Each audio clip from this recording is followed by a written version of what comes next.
నేనేమి అపరాధం చేశాను మహర్షి?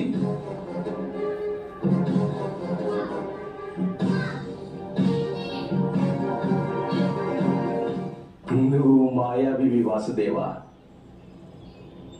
ఎప్పుడూ నీవు ఎవరి పక్షాన ఉంటావో వారి పక్షాన ధర్మం ఉంటుంది. ఇందులో ఏమీ సందేహం లేదు. ఇక ద్రుపదపుత్రి,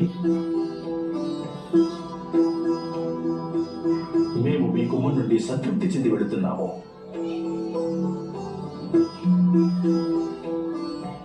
నీవు యథార్థంగా అన్నపూర్ణవి.